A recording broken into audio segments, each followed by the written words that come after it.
He had the chance and still didn't. A guy sits across from his dad at a small cafe. Just a quiet, normal conversation.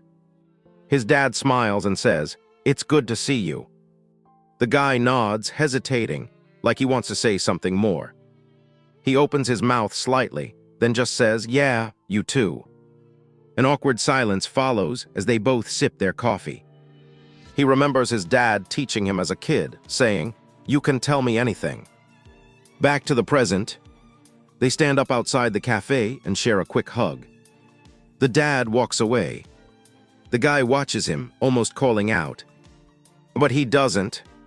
Later that night, the guy sits alone in a quiet room, staring at his phone. A message notification appears. As he reads it, his expression slowly breaks. He whispers to himself, barely audible, "I didn't say it.